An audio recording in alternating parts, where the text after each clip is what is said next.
Bienvenue au podcast Ma vérité. J'espère que tu vas bien aujourd'hui. Je viens parler d'un sujet, hein, comme maman, hein, on vit toutes des challenges avec nos enfants, puis des fois, on se sent pas écouté, on se sent pas supporté par nos enfants, puis ça vient challengeant. Ça vient vraiment difficile de comprendre comment ce qu'ils pensent, puis on a la misère à ce qu'ils collaborent avec nous, puis que notre message soit entendu, puis qu'ils nous écoutent et qu'ils fassent qu'est-ce qu'on dit.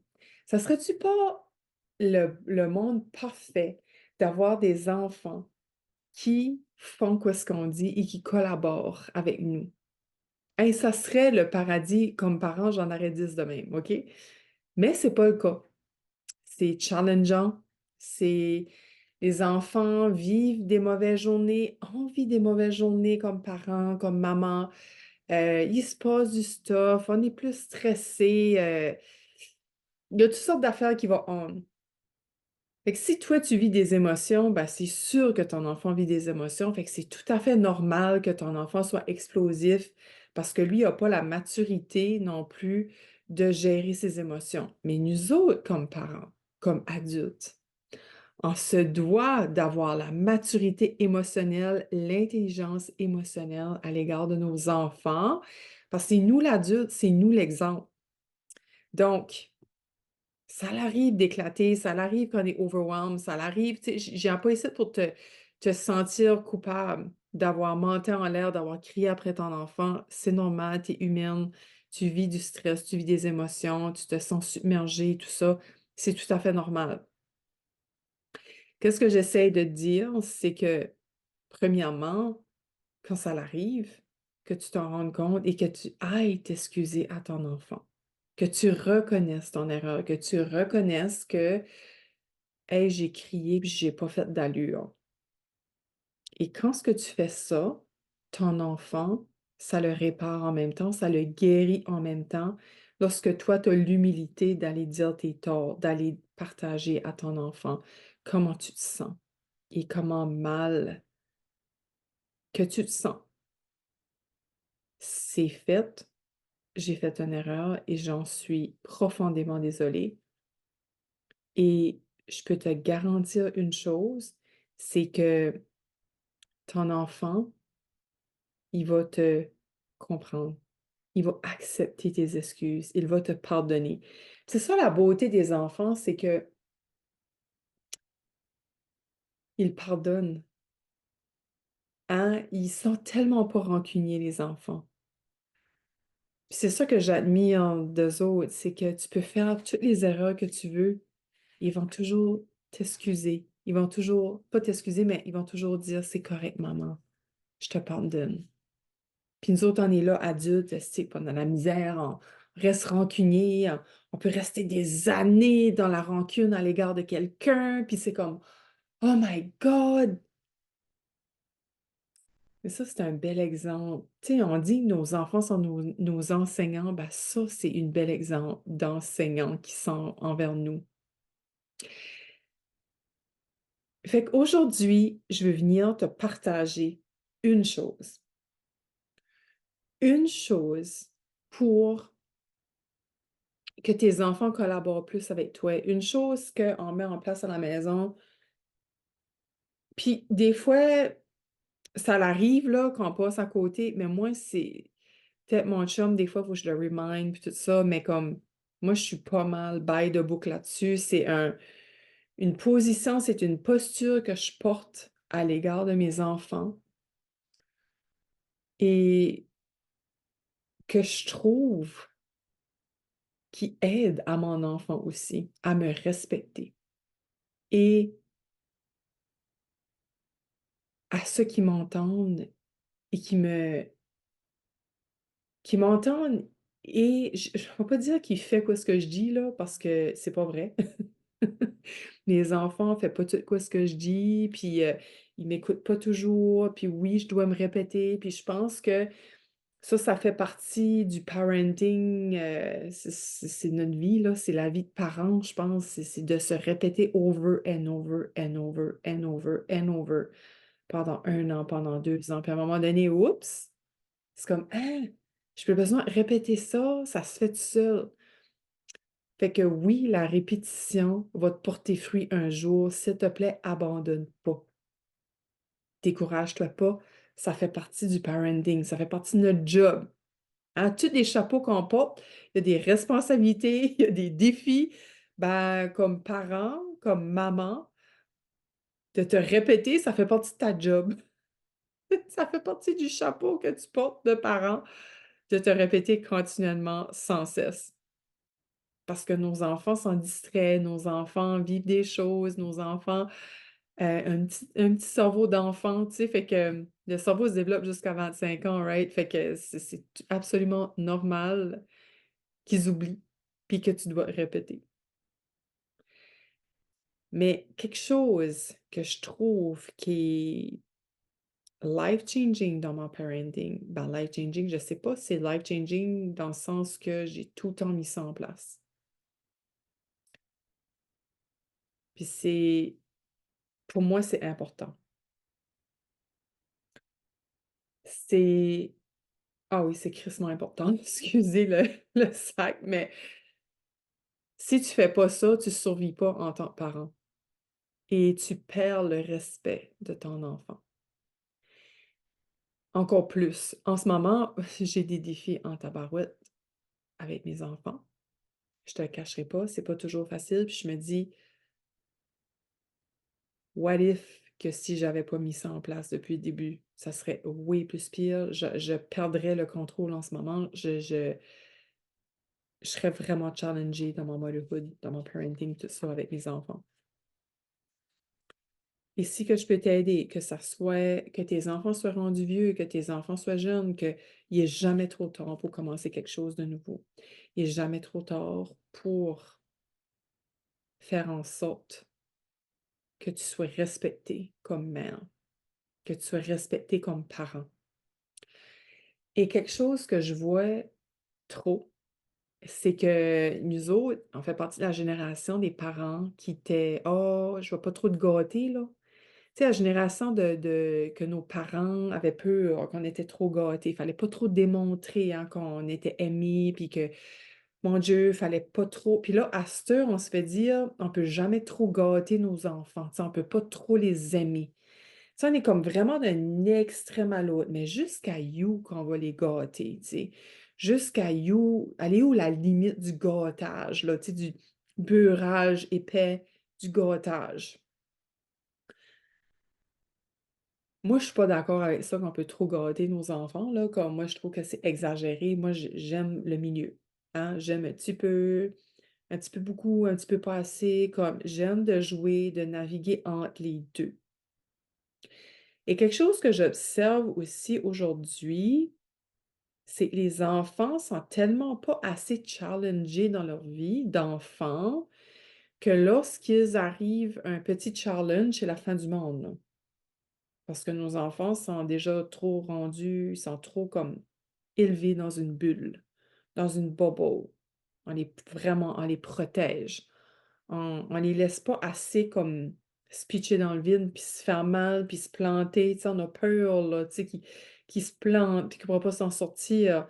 Mais plutôt qu'ils vont se planter, plutôt qu'ils vont taper la face dans le mur, plutôt qu'ils vont expérimenter ces erreurs-là, ces défis-là, ben, des erreurs, hein, on s'entend, il y a pas d'erreur, c'est juste des apprentissages à travers des défis, plus qu'ils vont développer la résilience et plus que ça va devenir une habitude pour eux qui, quand ils vont être plus grands, en tant qu'ados, en tant qu'adultes, les challenges vont être comme: «Ah OK, let's go, je retrousse mes manches, puis go, j'y vais», tu sais.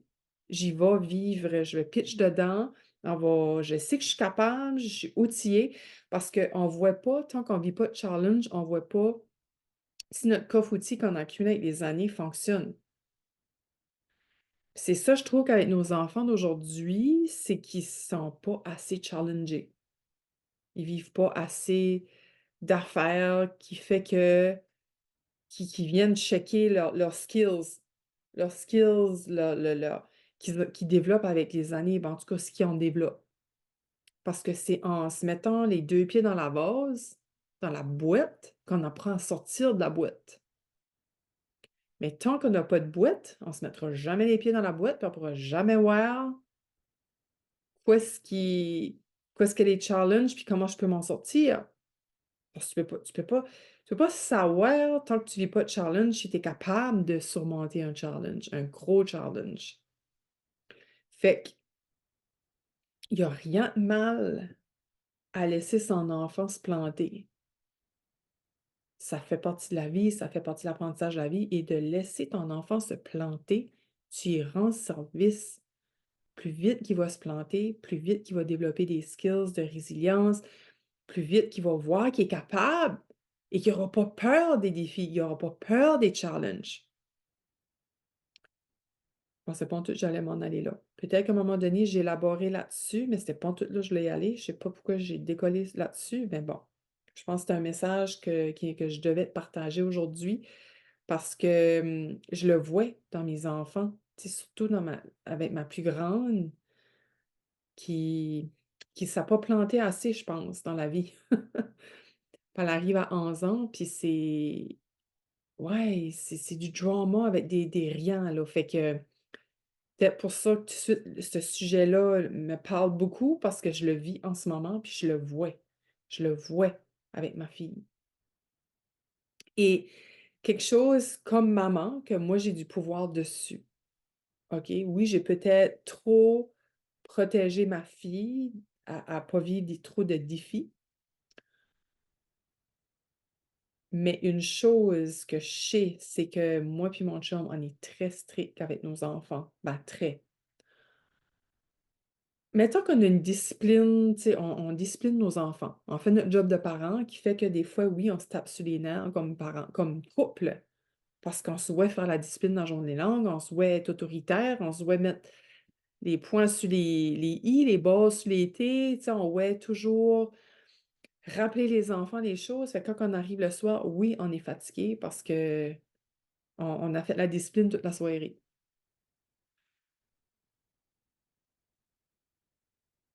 Puis comme je disais tout à l'heure, si j'avais pas mis ce type ici en place, si j'avais pas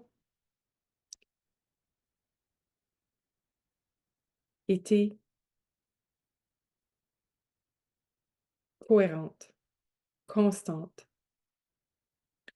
si j'avais pas porté mon chapeau d'autorité, mon chapeau de leader autoritaire, j'aime de je veux dire leader parce que quand ce que je parle d'autorité, je veux pas que tu associes autorité à power trip. Parce que je suis un adulte, c'est moi qui décide. OK? Moi, c'est pas même mon parenting. Moi, j'ai eu un pire qui était de même, qui était parce que c'est moi l'adulte, c'est moi qui rapporte l'argent, c'est moi qui rapporte le pain, c'est moi qui décide. Ça vient tellement me chercher cette phrase-là, puis je sais que j'ai encore des blessures liées à ça, là. Puis ça fait j'avais comme 13 ans quand il avait dit ça. Ça vient encore me chercher. C'est pour ça qu'en tant que parent, pour moi, c'est important de me montrer vulnérable, de me montrer imparfaite aussi à l'égard de mon enfant.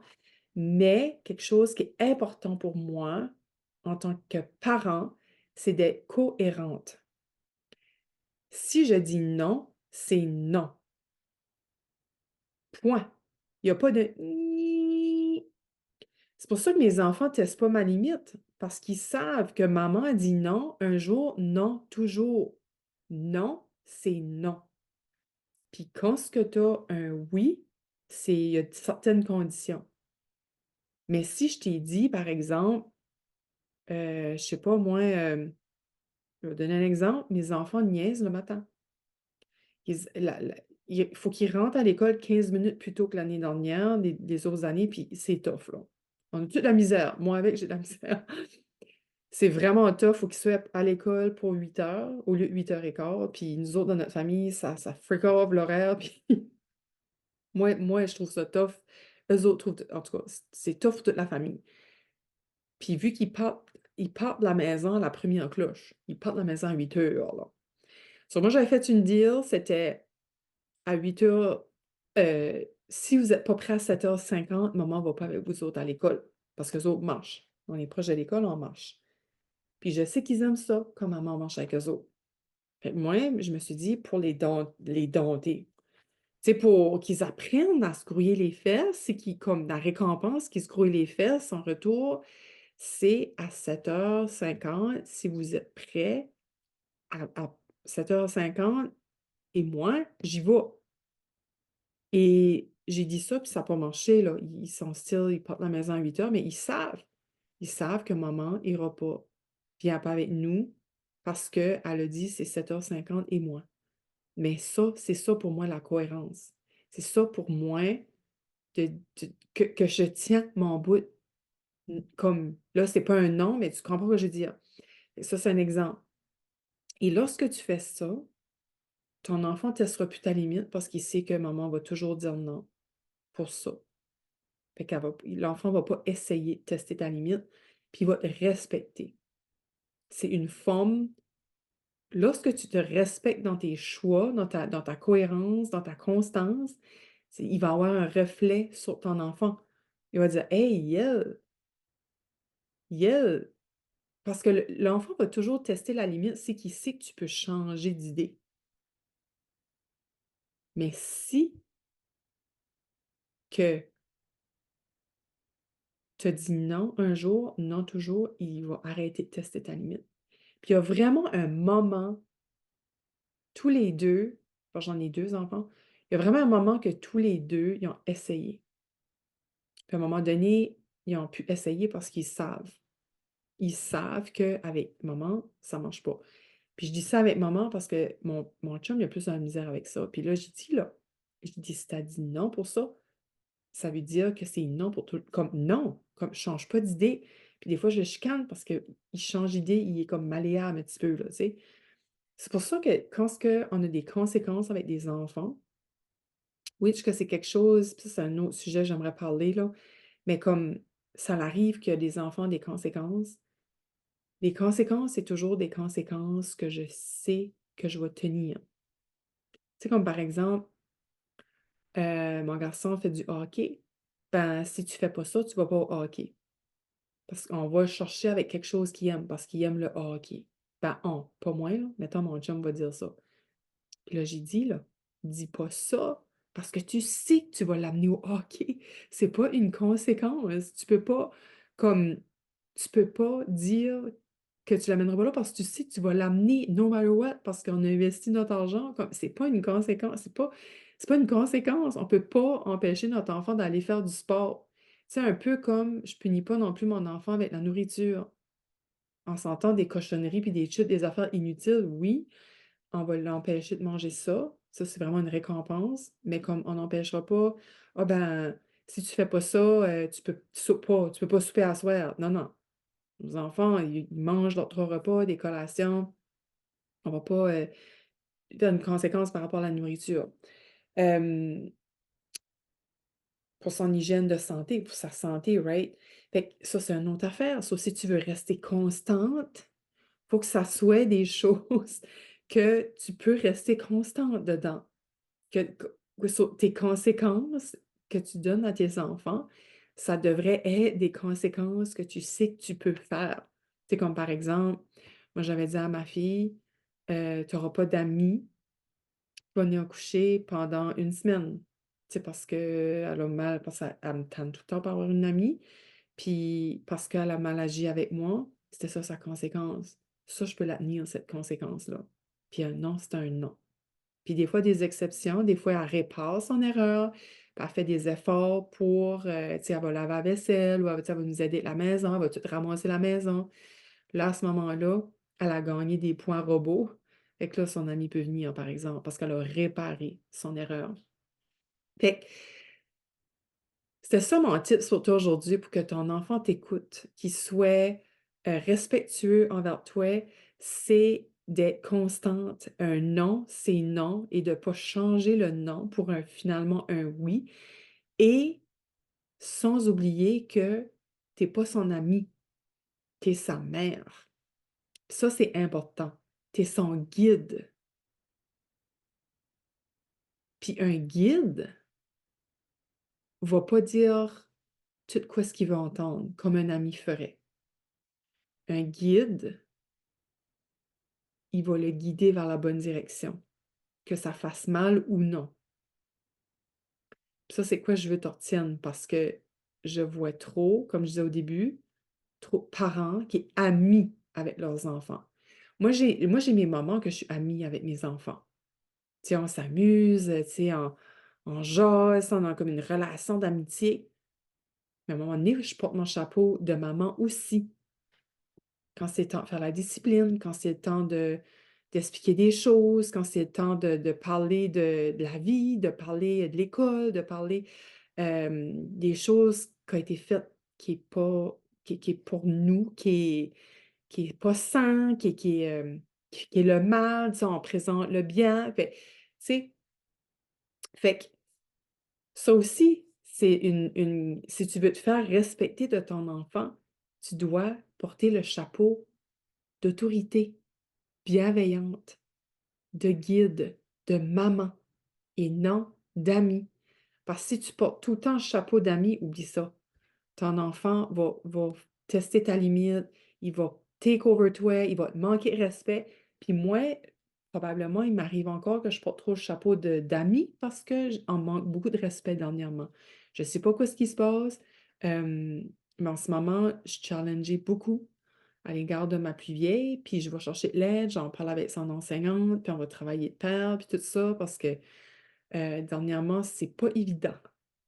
Bien, ça, c'est à suivre, 3 petits points. Mais c'était ça pour moi, mes messages aujourd'hui. Je dis juste que d'être cohérente puis de porter le chapeau le deuxième tips, le bonus, c'est de porter le chapeau de guide. Puis je me dis, si j'avais pas tenu ça, quoi ça serait aujourd'hui avec elle? Ça serait freaking l'enfer. Je suis plus que convaincue. Fait que probablement que quoi ce que je vis en ce moment, c'est moins pire que quoi ça aurait été si j'avais pas été tout le temps cohérente et constante, en plus de porter mon chapeau de madame discipline, madame autorité. Fait que, je sais pas si ça t'a aidé. En tout cas, j'espère. Viens partager en commentaire. Qu'est-ce que tu as compris aujourd'hui? Y a-tu des choses que tu vas mettre en place? Y a-tu des choses qui t'ont challengé? Fait que je veux vraiment t'entendre. Je veux vraiment que tu viennes me partager en privé ou en commentaire, anything. Qu'est-ce que ça a résonné avec toi aujourd'hui, mon partage, que j'étais en train de dévier puis que je suis revenue. J'étais vraiment partie dans une direction, mais en tout cas, j'ai partagé beaucoup de choses, mais c'est sûr que je vais revenir sur le sujet que je parlais, là, tu sais, les enfants, la résilience et tout ça, là. Je vois que ça me parle plus que je pensais, fait que c'est sûr, je vais revenir élaborer plus là-dessus.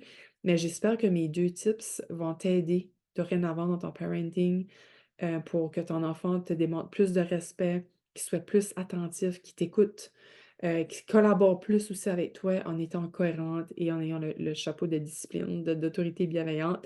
Et n'hésite pas à partager à d'autres mamans dans ton entourage qui ont besoin d'entendre ce site, qui ont besoin, que la misère, qui vit des défis avec ses enfants. Vraiment, le but de ma deuxième lancée de podcast, c'est vraiment pour aider la maman, pour la guider dans sa journey de maman, que sa journey devienne plus légère, plus fluide, plus simple et moins lourde, moins dure sur l'énergie.